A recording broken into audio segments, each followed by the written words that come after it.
Hey friends, I want to show a brand new release video from Phoenix of the shooting that took place over there a couple of weeks ago, August 28th. I believe it was a Days Inn. A person decked out in what appeared to be a lot of airsoft related type gear. However, they had an actual firearm, an AR-15, went on a somewhat of a shooting spree, wearing a helmet, supposedly a ballistic vest. We don't know if it was actually body armor. Had a gas mask, knee pads, had a rifle, and had a Molotov cocktail. The video shows him firing at different cars immediately after exiting the hotel. 30 seconds into the shooting, he shoots at a white car that is seen pulling up into the parking lot at the upper left-hand corner of your screen here. He killed two people in the car. Looks like the two people in the front and the the driver's seat and the passenger seat.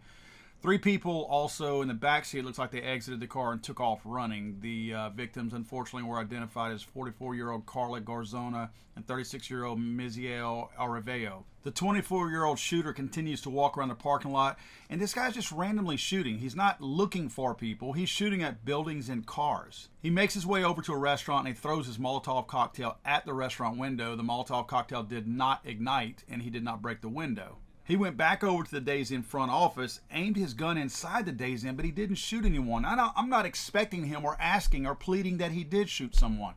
But very odd that you have a rampage killer who clearly is not looking for a specific person, because in shooting at the white car, clearly he didn't know who that was. Shot two people and killed them in the front seat.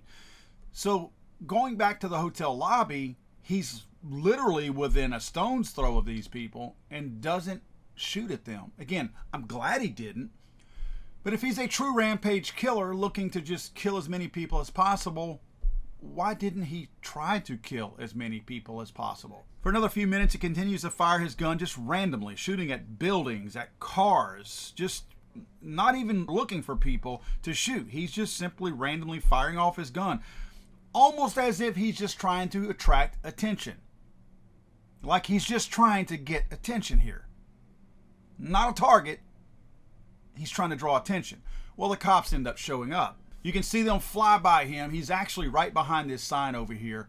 And as they whip on by, he's actually shooting at those police cars. He's shooting at the units. He ends up hitting, I think, two of the police officers. The shooting eventually stopped, and the reason for that was because the 24-year-old suspect, get this, shot himself, ended his own life. Investigators found 200 spent rounds, 5 empty AR-15 magazines, unused flashbangs. These look like airsoft flashbangs, and other, quote, tactical equipment.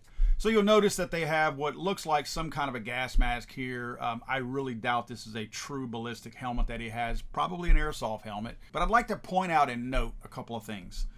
One, you notice how things typically don't happen when Congress is out of session?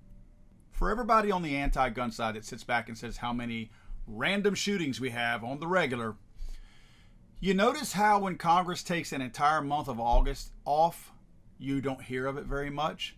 Granted, this shooting did take place in August, but it was August 28th, a week before Congress gets to come back. A week before Congress gets to come back and again talk about what? H.R. 1808, which moved to the Senate. What is H.R. 1808?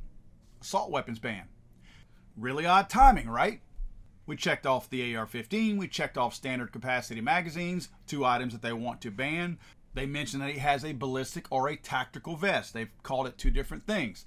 A tactical vest is not a bulletproof vest. It's not body armor.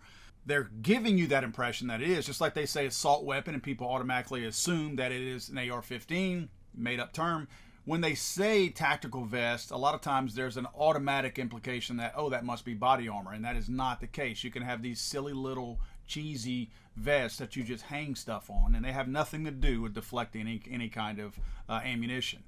But that's something that people also want to go after. They don't want law-abiding people to be able to defend themselves. They don't want law-abiding people not to get punctured. They want them to get hurt, so they don't want us to have body armor. That's a checkbox item here. I guess helmets are next, ballistic helmets, and I guess gas masks are going to be next. Flashbangs, yeah, probably. That's probably going to be something too. Only police need to have a flashbang, right? Everything about this shooting here stinks like a lot of these other ones. I mean, I smell rotten fish immediately when I started looking at this. Kind of why I waited until this video came out, because when this came out on August 28th, I was like, this does not add up. And it doesn't add up even more now that you watch the video. Again, I want to repeat this, and I want you guys to pay specific attention to this. If you are looking to murder people, you will sneak up on them, right? Element of surprise is kind of a big thing. This person is simply shooting randomly the moment he hits the door to try to make as much noise and much commotion as he can. Yeah, I get that that also attracts people and attracts attention, but it also makes people cautious. In other words, if you sneak up on somebody, they're not hearing gunshots, so they're unsuspecting. So when you start shooting at them, you shock them, and you probably have that moment where they somewhat freeze and then they take off. When you are randomly shooting at things, everybody is on point. Yeah, people will come check. I get that. People will definitely come check, but they're hiding behind cover. Or some people, they ain't checking. They're running the other way. Case in point, the Uvalde police officers. So most people will scatter when they hear that. This person was clearly not trying to sneak up on anyone, blasting off shots at cars and buildings the moment he hit the door. Then he walks across the parking lot, sees a car come in.